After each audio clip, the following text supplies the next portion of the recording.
تو یہ وہ جگہ ہے جہاں بہت سارے لوگ ٹوٹتے ہیں، جہاں بہت ساروں کی انا ٹوٹتی ہے، وہاں جہاں بہت سارے گناہوں سے انسان رکتا ہے۔ پھر آپ دیکھیں مبارکن، اس جگہ میں برکت ہے۔ آپ سب بھی، اللہ آپ کو بھی لے کر جائے اور مجھے بھی لے کر جائے، محسوس کرتے ہیں کہ وہاں کے وقت میں بھی برکت ہے، وہاں کے کھانے میں بھی برکت ہے، اور حقیقت ہے کہ جو جگہ اخلاص کے ساتھ بنائی جاتی ہیں اس میں برکت ہوتی ہے۔ پھر تیسری خوبی اس میں آپ دیکھ رہے ہیں ہدی للعالمین۔ بہت سارے بھٹکے ہوئے لوگ حج یا عمرے کے سفر کے بعد بدل چکے ہوتے ہیں۔ آپ کو مجھے بھی اپنے یا اپنے ارد گرد کسی کے اندر کوئی ایسی کیفیت محسوس ہو تو جتنا بھی ممکن ہو عمرے اور حج کے سفر کو زندگی میں عام کیجئے۔ وہاں اتنی کثرت سے مسلمانوں کو دیکھنا، اور وہاں نمازوں کے وقت پہ جوش و خروش دیکھنا، اور ساتھ ہی ہے کہ اگر وہاں وقت کا صحیح استعمال کر کے قرآن پاک کو سمجھ بھی لیا جائے تو ہدایت لے کر انسان آتا ہے۔ پھر اس میں مقام ابراہیم کی بات ہے، جو آپ کے میرے لیے ایک سمبل ہے کہ جو اللہ کے رستے میں استقامت سے کھڑے ہو جاتے ہیں، اللہ تعالیٰ ان کے نقش قدم کو بھی محفوظ کر لیتا ہے۔ اب اس بات کو سننے کے بعد جب بھی کبھی حرم میں جائیں، تھوڑی دیر مقام ابراہیم کے پاس کھڑے ہو کر سوچئے گا، کیا جماؤ تھا، کیا استقامت تھی کہ پتھروں میں قدموں کے نشان بن گئے۔ آپ کے میرے لیے یہ ایک سوچنے کا نقطہ ہے کہ ہم چھوٹی چھوٹی باتوں پہ دین چھوڑنے لگتے ہیں، چھوٹی چھوٹی باتوں پہ ہم پریشان ہونے لگتے ہیں۔ پھر اللہ نے یہاں جو بات کہہ دی وَمَن دَخَلَهُ كَانَ آمِنًا، ٹینشن فری زون ہے۔ اللہ وہاں جا کر انسان کے دل دماغ سے بہت سارے بوجھ کو دور کرتا ہے۔ اسی لیے پھر آگے فرمایا کہ جو حج کی استطاعت رکھتا ہے وہ حج کرے، اور یہ آیت علماء کے نزدیک اس بات کی دلیل ہے کہ جو جانتے بوجھتے حج نہ کرے اور حج کا انکار کرے، اللہ تعالیٰ نے اس کو یہاں کفر کے ساتھ منسوب کیا ہے، وَمَن كَفَرَ۔ تو اللہ تعالیٰ ہم سب کو حج اور عمرہ نصیب فرمائے۔ اس کے بعد آیت نمبر 98 سے 101 کا ٹاپک کیا ہے؟ اہل کتاب کی اسلام دشمنی۔ قُلْ يَا أَهْلَ الْكِتَابِ لِمَ تَكْفُرُونَ بِآيَاتِ اللَّهِ۔ آپ دیکھیے کہ جو بات اللہ تعالیٰ جانتے ہیں وہ آپ اور میں نہیں جانتے۔ سارے مذاہب، سارے انسان اللہ نے بنایا ہے، لیکن اللہ کو ہر ایک کے بارے میں یہ زیادہ پتہ ہے کہ کون کیا کرتا ہے۔ بار بار قرآن پاک کے شروع میں اہل کتاب اور بنی اسرائیل کے قصے کیا بتاتے ہیں کہ وہ مسلمانوں سوچ سمجھ کر چلو، اپنے دین کو سمجھو، دین کو سیکھو، ادروائز دوسرے تمہیں مسلمان بھی نہ چھوڑیں گے۔ یعنی جب ہم اپنا دین نہیں سیکھتے تو ہمارے اپنے بچوں پہ آج اس کے اثرات کیا آ رہے ہیں کہ کئی جگہ فلموں کے ذریعے ان کو ہندو کلچر زیادہ سمجھ آ جاتا ہے، کہیں ان کو انگلش موویز اور انگلش کلچر کے عام ہونے پہ یہود اور نصارہ کے طور طریقے سمجھ آتے ہیں۔ اس دنیا میں رہتے ہوئے ہم سب کے بیچ میں ہی رہیں گے، لیکن آپ کا میرا کام کیا ہے کہ اپنے بچوں سمیت خود کو دین سکھائیں تاکہ ہم دوست اور دشمن کا فرق محسوس کر سکیں۔ اور آیت کے اینڈ پہ جو بات ہے کہ وَمَن يَعْتَصِم بِاللَّهِ فَقَدْ هُدِيَ إِلَىٰ صِرَاطٍ مُسْتَقِيمٍ۔ یہ ہے اصل میں اہم نقطہ نوٹ کرنے کا۔ مضبوطی سے ہدایت کی کتاب کو پکڑ لو، یعنی جتنا مسلمانوں نے اس کتاب کو پکڑا اللہ نے اتنی ان کو عزت عطا فرمائی۔ پھر اس کے بعد اگر آیت 102 اور 105 تک دیکھیں تو اس کا ٹاپک کیا بنتا ہے؟ فلاح کا 3 نکاتی لاہے عمل، یعنی 3 points to be successful۔ اللہ تعالیٰ نے ان آیات میں بہت خوبصورت طریقے سے یا ایھا الذین آمنو کہہ کر ایمان والوں کو پکارا، اور کیا کہا؟ اتقوا اللہ حق تقاتہ، اللہ سے اتنا ڈرو جتنا اس سے ڈرنے کا حق ہے۔ تو پہلی چیز کیا ہوا کہ دل میں تقوی رکھے، وانتم مسلمون، اور مرتے دم تک مسلمان رہنا۔ یعنی مسلمان کا تقوی صرف رمضان میں نہیں ہے، صرف حج اور عمرے پہ نہیں ہے، ہم سب حج اور عمرے سے زیادہ زندگی کے ایک ایک لمحے میں اللہ سے ڈرنے والے بن جائیں۔ یہی وہ چیز ہے جو انسان کو سیدھا رکھتی ہے۔ پھر دوسری چیز دیکھیے وَاعْتَصِمُوا بِحَبْلِ اللَّهِ جَمِيعًا، اور اللہ کی رسی کو مضبوطی سے تھام لو۔ اور اللہ کی رسی سے مراد جہاں قرآن ہے، اللہ کا دین ہے۔ اللہ نے آسمان سے یہ کتاب آپ کی میری ہدایت کے لیے نازل کی تھی، اور ساتھ ہی فرما دیا وَلَا تَفَرَّقُوا، تفرقے میں نہ پڑو۔ کیا پتہ چلا کہ جب کوئی قوم تفرقوں میں پڑ جاتی ہے تو ان کی سے ختم ہو جاتی ہے، ان کی ہوا اکھڑ جاتی ہے۔ اللہ کے نبی نے فرمایا، صحیح بخاری کی روایت ہے 481، کہ مومن ایک دوسرے کے لیے ایک عمارت کی طرح ہوتا ہے، اس کا ایک حصہ دوسرے حصے کو قوت پہنچاتا ہے۔ اور اس کے بعد آپ نے اپنے ہاتھ کی انگلیوں کو ایک دوسرے میں داخل کر کے دکھایا کہ اس طرح سے جیسے انگلیاں ایک دوسرے میں چلی جاتی ہیں۔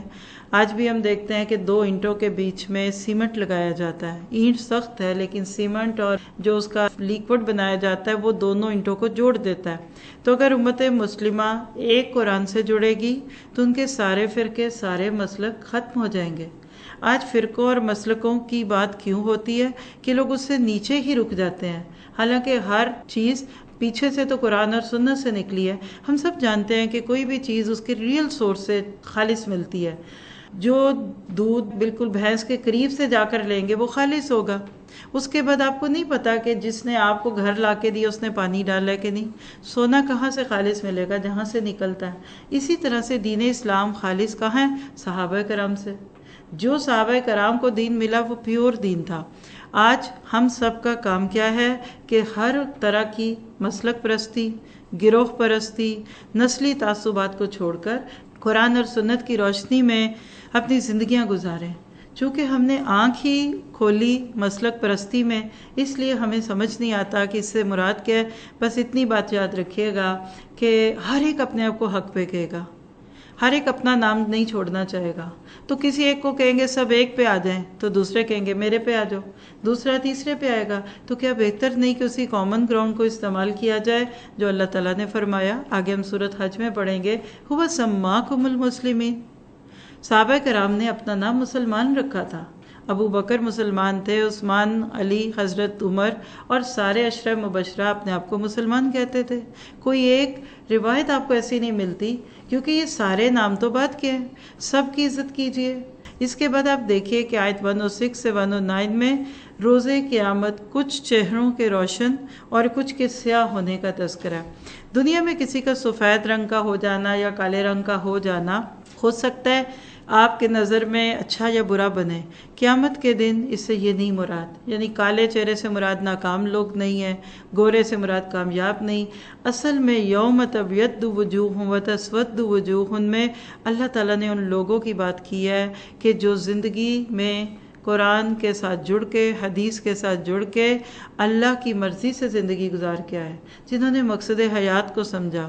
اور وہ لوگ جنہوں نے فرقہ پرستی میں اور گروہ پرستی میں لوگوں کو الجھا کر کئی ایسی اہم چیزوں سے دور کر دیا اور امت ٹکڑے ٹکڑے ہو گئی. اس لیے ان کے چہروں کی بات ہے.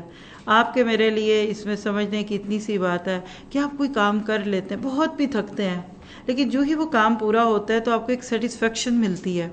یہ سیٹسفیکشن مومن کو قیامت کے دن ملے گی.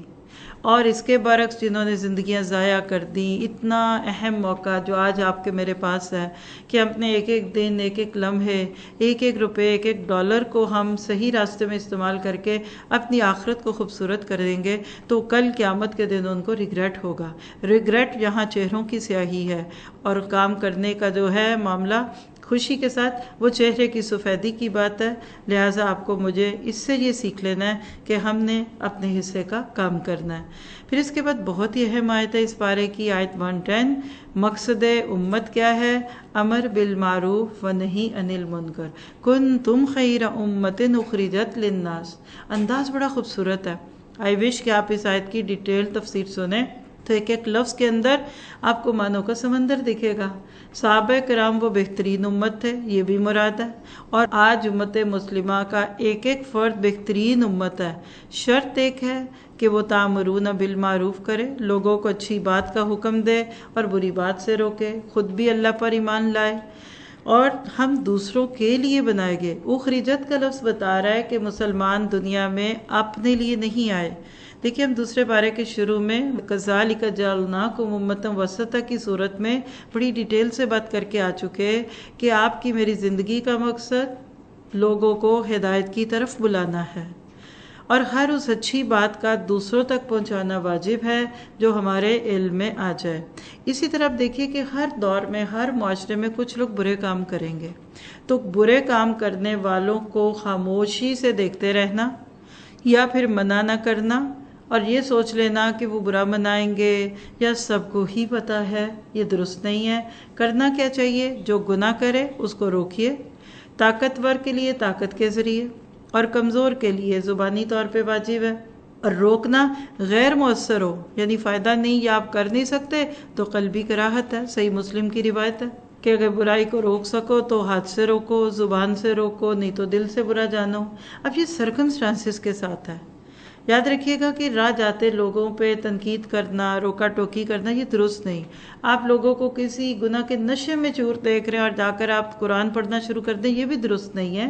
میری نظر میں اس کا بہترین طریقہ ہے لوگوں کے دل میں تقوی ڈالنے کے لیے ذالک الکتاب لا ریب فیہ ھدی للمتقین۔ قرآن سے جوڑیے، علم سے جوڑیے، ریئل سورسز سے جوڑیے۔ آپ کے بچے ہیں، آپ کے گھر والے ہیں، آپ کے ملازموں میں کوئی چوری چکاری کا کام کرتا ہے، کوئی آپ سے جھوٹ بولتا ہے، تو ڈائریکٹ اس کو ہٹ کرنے کی بجائے آہستہ آہستہ اس کو قرآن سے جوڑیں تاکہ وَيُزَكِّيهِمْ۔ قرآن کا ایک اپنا مزاج ہے کہ یہ لوگوں کے اندر تزکیہ کر دیتا ہے۔ پھر اس سے یہ بھی پتہ چلتا ہے کہ کسی بھی معاشرے کے بہترین لوگ، جس کو آپ کہہ سکتے ہیں کریم آف دی سوسائٹی، وہ کون ہے؟ جو اصلاح معاشرہ کا کام کر رہے ہیں اور امر بالمعروف کر رہے ہیں، اور ایسے لوگ آج بہت تھوڑے ہیں۔ اللہ تعالیٰ ان کی حفاظت فرما دے۔ پھر ایک اور چیز آپ کو اس آیت سے ملی، وہ کیا ہے کہ خیر امت کا منصب تو دیا گیا، لیکن شرط ایمان اور عمل صالح ہے۔ کہنے کو آپ اور میں سبھی مسلمان ہیں، لیکن مسلمان کون سے بہترین ہے؟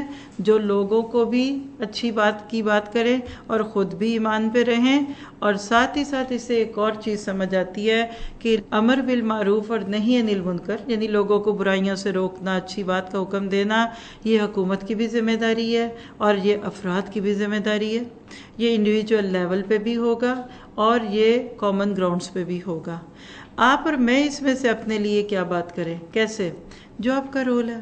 ہم اپنے گھر میں کلکم راعین، تم میں سے ہر ایک راعی ہے، اپنے گھر والوں پہ کام کیجیے۔ اپنی ملازمات ہیں، میٹس ہیں آپ کی، آپ کے ڈرائیورز ہیں، مالی ہیں، آپ اور میں جہاں تک ہماری اپروچ ہے ان پہ بات کریں۔ اسی طرح مرد حضرات جس جگہ جا کر کام کرتے ہیں ان کو وہاں کے لیے ایک تو عملی ثبوت دیں۔ آپ کا میرا اپنا عمل ہمارے گھر کے ملازموں کو قرآن سے زیادہ قریب کرے گا، ان کو بٹھا کر قرآن پڑھانے کی نسبت۔ پھر اسی طرح ڈاکٹرز میں کام کریں، انجینئرز میں کریں۔ اسلام اس کو خاص طور پہ ٹیبل چیئر پہ بیٹھ کر ایک مخصوص کلاس روم میں بیٹھنے سے نہیں جوڑتا۔ وہ بھی کام کچھ کریں گے، لیکن ہر میدان میں جس کا آپ سے واسطہ پڑ گیا، جو آپ کے اس کام کو کرنے میں آپ کو دیکھ رہا ہے کہ آپ تو دن رات اس میں جتے ہوئے ہیں، وہ ضرور اس پہ غور و فکر بھی کرے گا۔ اور آج آپ دیکھیے کہ امر بالمعروف عن المنکر یہ اسلام کی ایک بنیاد ہے۔ آپ کا یہ ملک، آپ کی یہ ملت، آپ جس ملک سے بھی بیٹھ کر اس بات کو سن لیں، کسی بھی سوسائٹی کے اسٹرانگ ہونے کی بہت خوبصورت فاؤنڈیشن کیا ہے کہ وہاں کے لوگ برائیوں کو کیسے مٹانے کی خواہش رکھتے ہیں اور نیکیوں کی پروموشن کی بات کرتے ہیں۔ وہ ہیلدی سوسائٹیز ہوتی ہیں، وہ بہت کامیاب ہے۔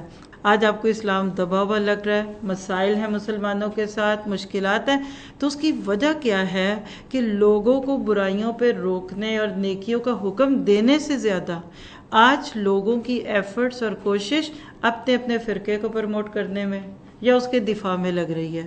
اس پہ علماء کرام نے بھی بہت کچھ کہا۔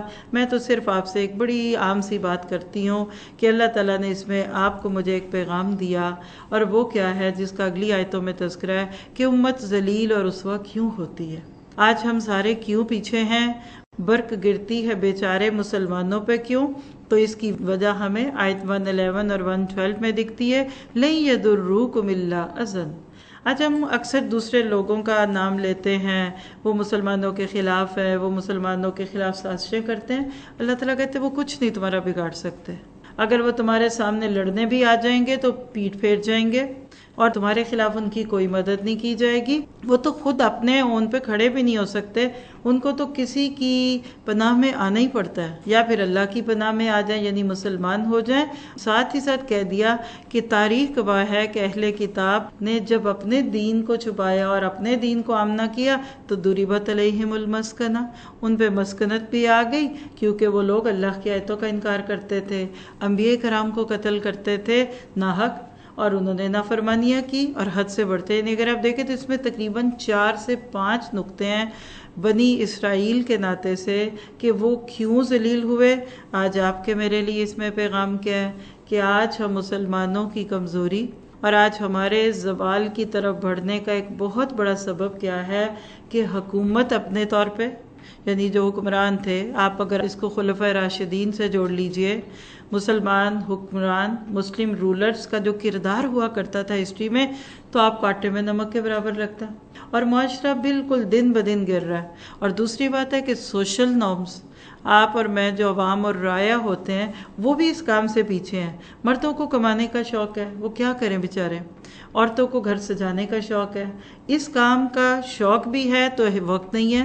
لہٰذا جب کوئی کسی جگہ ایک غلط کام کو کرتا دیکھے اور اصلاح نہ کرے نا، تو یاد رکھیے پھر اس سے اگلا بڑا کام ہوگا، اگلے بڑے کام کو نہیں روکیں گے تو بڑے بڑے جرائم ہوں گے۔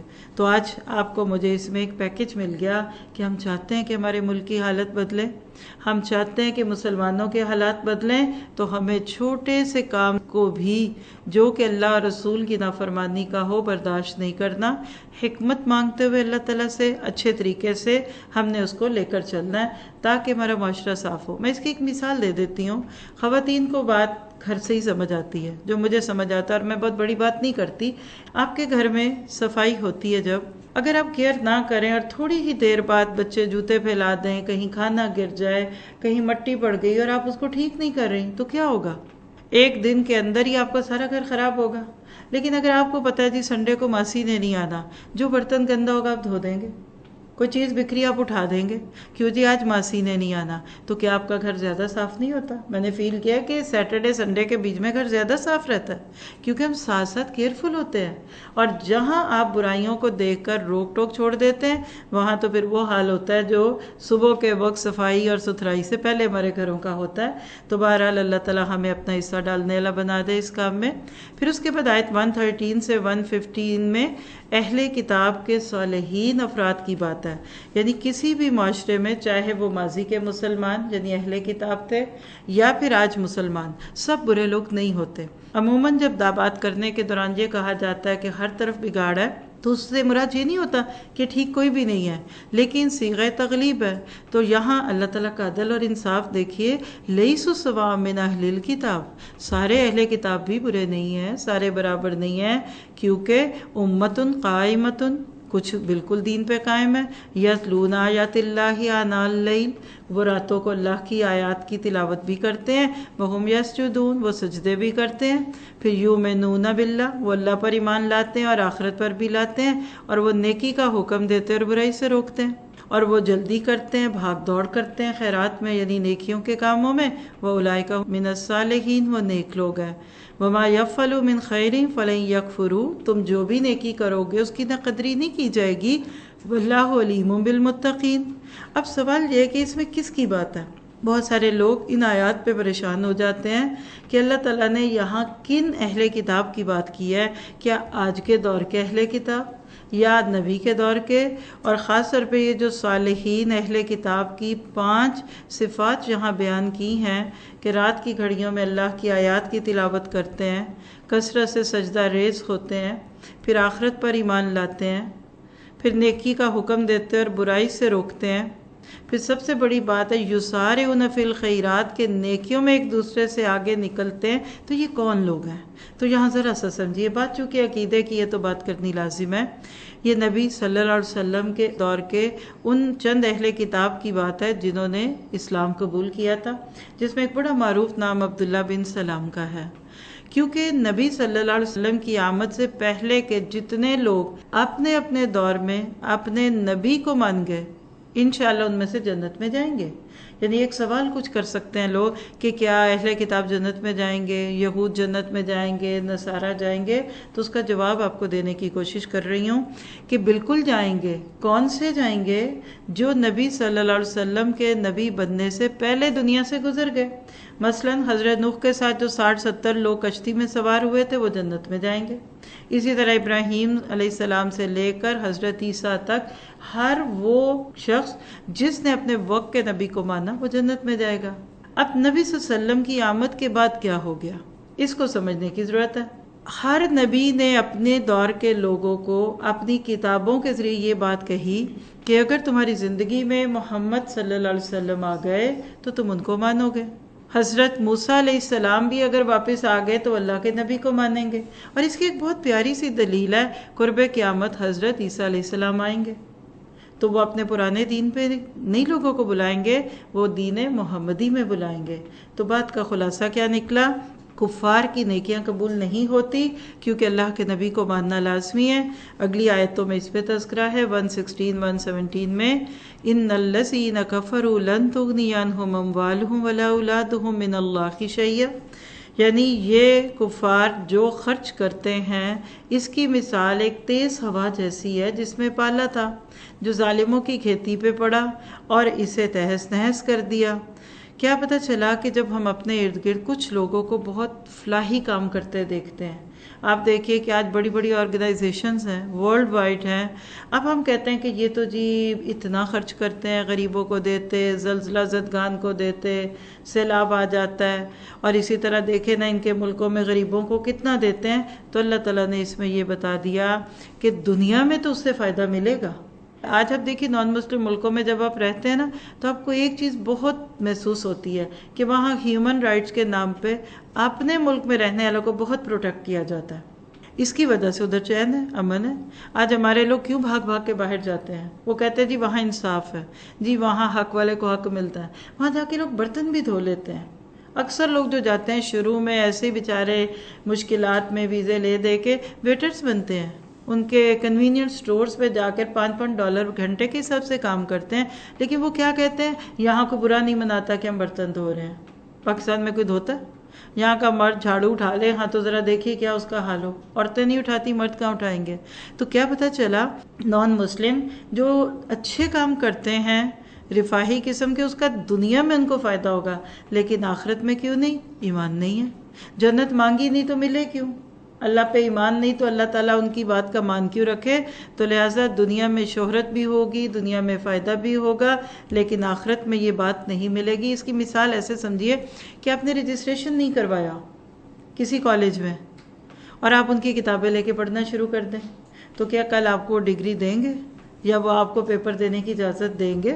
پھر اس کے بعد آگے دیکھیے کہ آیت نمبر 118 سے 120 کا ٹاپک ہے اہل کتاب سے دلی دوستی مت رکھو. کیوں؟ اس سے تمہارے اپنے عقائد بدل جائیں گے اور تم ان کے رنگ میں رنگو گے. آپ خود دیکھ لیجئے کہ انسان جس سے گہری دوستی رکھتا ہے اس کا رنگ آتا ہے. تو جو اللہ کے دشمن ہوں یا اللہ کی بات نہ مانیں، آپ جب ان کے ساتھ دوستی کریں گے تو کیا ہوگا؟ یا ایھا الذین آمنوا، آپ دیکھیے اللہ فرما رہا ہے او ایمان والو، لا تتخذوا بطانۃ من دونکم. پیچھے لفظ کیا آیا تھا؟ ولایت، اولیاء. یہاں بطانہ. کیا پتہ چلا کہ تم ان سے دل کا تعلق نہ رکھو. باقی تعلقات رکھے جا سکتے ہیں، معاملات ہو سکتے ہیں، ایک دوسرے سے ڈیلنگز ہو سکتی ہیں، لین دین ہو سکتا ہے، مواسات کا تعلق ہو سکتا ہے. مراد کیا کہ ان کے غلط نظریات تمہیں اچھے نہ لگیں، ورنہ کیا ہوگا؟ لا یالونکم خبالا ودوا ما عنتم قد بدت البغضاء من افواہہم وما تخفی صدورہم اکبر. دیکھیے اگر یہ قرآن کی آیت نہ ہوتی، آپ کے سامنے اسی لیے رکھی، عربی بھی پڑھ لیجیے اردو بھی پڑھ لیں، کسی عربک ڈکشنری کی روشنی میں دیکھیں جس نے پیدا کیا، جو آپ کا بھی رب ان کا بھی رب، وہ کیا کہہ رہا ہے کہ تم تو نہیں دیکھتے دوسرے لوگ تمہاری تباہی میں کسر نہیں اٹھا رکھتے، وہ تو چاہتے ہیں کہ تم دکھ میں پڑو. ان کی دشمنی تو خود ان کی زبانوں سے بھی ظاہر ہو چکی ہے اور جو ان کے سینوں میں پوشیدہ ہے وہ بہت زیادہ ہے. تو اللہ زیادہ جانتا ہے آپ کو مجھے کیا لگے. میرے آپ کے لیے ان آیتوں پہ عمل یہ ہے کہ اپنے بچوں کو اور خود کو ایسے نظریات سے، ایسے فیشن، ایسے طور طریقے، ایسی سیلیبریشن سے بچانا چاہیے جو غیر مسلم قوموں کا شعار ہوں، ورنہ آہستہ آہستہ وہ پھر اسی رنگ میں رنگتے جائیں گے. اس کے بعد بڑا ہی اہم حصہ شروع ہو رہا ہے سورت کا، اور وہ ہے غزوہ احد پہ بھرپور تبصرہ. آیت 120 سے 180 تک یہ بات چلے گی جس میں ہمارے لیے بہت سارے سیکھنے کے عمل ہیں. بلکہ میں تو اس کو اکثر کہتی ہوں کہ یہ ایک ٹریننگ سیشن ہے. مثلا ہمیں غزوہ احد سے کیا کچھ سبق ملتا ہے؟ نمبر 1، لیڈرشپ، یعنی قیادت کی اطاعت میں کوتاہی سے جیتی ہوئی جنگوں کی کایا پلٹ جاتی ہے. غزوہ احد میں مسلمان جیت چکے تھے، لیکن ایک چھوٹی سی بات ایسی ہوئی کہ جس کی وجہ سے جیتی ہوئی جنگ جو تھی پیچھے ہو گئی، اور کہہ لیجئے کہ برابری پہ معاملہ آ گیا. دوسری بات اس سے ہمیں پتہ چلتی ہے کہ نصرت الہی کے بغیر فتح ممکن نہیں ہے. جب تک اللہ کسی کی مدد نہ کرے اس وقت تک اس کی مدد ہوتی نہیں ہے. پھر تیسری چیز اس سے پتہ چلتی ہے کہ مشکلات اور سختیوں میں وفاداروں اور بے وفا لوگوں میں تمیز ہو جاتی ہے. یعنی صحابہ کرام اتنے با وفا تھے کہ فتح ہو یا شکست ہو، نہ انہوں نے اللہ کے نبی کا ساتھ چھوڑا اور نہ ہی انہوں نے اسلام کا ساتھ چھوڑا. پھر اسی طرح اس سے ایک اور بات پتہ چلتی ہے کہ مومنوں کو اللہ پر بھروسہ کرنا چاہیے. مومن ہے تو بے تیغ بھی لڑتا ہے سپاہی. مطلب کیا ہے کہ کئی ایسی جنگیں آئیں کہ مسلمانوں کے پاس ہتھیار بھی نہیں ہوتے تھے لیکن وہ اللہ کے نام پہ نکل پڑتے تھے. تو یہ پورا قصہ وَإِذْ غَدَوْتَ مِنْ أَهْلِكَ سے شروع ہوتا ہے اور آگے جا کر آپ دیکھیں گے تو لَعَلَّكُمْ تَشْكُرُونَ پہ پورا ہوتا ہے، جس میں اللہ تعالیٰ نے نصرت کی بشارت دی ہے کہ جب تم نکلو گے تو فائدہ ہوگا. آیت نمبر 124 سے 127 میں پورے غزوہ احد کے تناظر میں اس تقول للمومنین سے بات کر کے فَيَنْقَلِبُ خَائِبِينَ، یعنی نبی صلی اللہ علیہ وسلم کیسے وہاں صحابہ کو جگہیں دے رہے تھے، آپ نے کیسے تسلیاں دی. یعنی آپ کہہ سکتے ہیں کہ ان آیات میں نبی صلی اللہ علیہ وسلم کا کردار ایک لیڈر کے طور پہ، ایک جرنیل کے طور پہ. آپ دیکھیے اتنا پیارا راہبر کامل ایک کتاب ہے، اگر آپ اس کو بھی پڑھنا چاہیں تو بہت پیاری کتاب ہے. ہم نے 2 دفعہ اس کو پڑھا ہے ابھی لاسٹ 2 ایئرز میں، کرونا کے سالوں میں. یوٹیوب پہ بھی موجود ہوگی، نور القرآن ٹی وی پہ آپ دیکھنا چاہیں تو دیکھیے کہ اللہ کے نبی کا ہر روح یہ چھوتا تھا. اور میں چاہتی ہوں کہ آج کے دور میں ہم اپنے بچوں کو 10 سال سے اوپر ہوتے ہوئے بچوں کو نبی صلی اللہ علیہ وسلم اور صحابہ کرام سے جوڑ دیجئے. فتنوں کی جو باہر ہوائیں ہیں، جو غیر مسلمز کی طرف سے اسلام پہ جو پروپیگنڈے ہیں، اگر آپ نے اپنے بچوں کے دلوں میں اللہ کے نبی کی محبت کوٹ کوٹ کے بھری ہوگی، انشاءاللہ تعالیٰ ان کے ایمان سلامت رہیں گے. پھر اسی طرح سے ہدایت دینے کا اختیار صرف اللہ تعالیٰ کا ہے. یہ مضمون چلتا ہے 128 129 میں کہ اللہ کے نبی نے کسی موقع پہ کہہ دیا کہ اس قوم کو کہاں ہدایت ملے گی جنہوں نے نبی تک کو زخمی کر دیا. تو اللہ تعالیٰ نے کیا کہا؟ لَيْسَ لَكَ مِنَ الْأَمْرِ شَيْءٌ، نہیں، معاملے کا اختیار آپ کے ہاتھ میں نہیں ہے. اَوْ يَتُوبَ عَلَيْهِمْ، مراد یہ ہے کہ وہ لوگ جو میدان جنگ میں تیر تلوار لے کے نکل آئے، کیا پتہ کل وہ بھی اسلام پہ آ جائیں. اس سے آپ کو مجھے جو بات سمجھنی ہے وہ کیا ہے، کبھی کسی کی ہدایت سے مایوس نہ ہو. کوئی بندہ دنیا میں ایسا نہیں ہے کہ جس کے پلٹنے کے امکانات نہ ہوں. اللہ نے توبہ کا دروازہ بھی کھولا ہوا ہے، وَلِلَّهِ مَا فِي السَّمَاوَاتِ وَمَا فِي الْأَرْضِ، اللہ کی زمین، اللہ کا آسمان. يَغْفِرُ لِمَن يَشَاءُ وَيُعَذِّبُ مَن يَشَاءُ، جس کو چاہے بخشے، جس کو چاہے عذاب دے. مراد یہ کہ اس کو پتہ ہے کہ میں نے کس معاملے کو کیسے لینا ہے. آپ کو مجھے کیا یاد رکھنا ہے اس میں کہ عذاب کسی کو ملے یا اس کے گناہوں کی مغفرت ہو، یہ اختیار اللہ کے پاس ہے.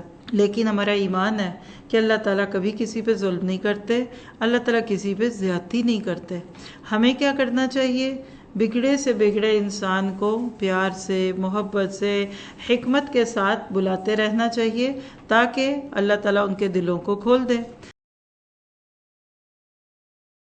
كتاب أنزلناه إليك مبارك ليدبروا آياته وليتذكر أولو الألباب. كتاب أنزلناه إليك مبارك ليدبروا آياته وليتذكر أولو الألباب.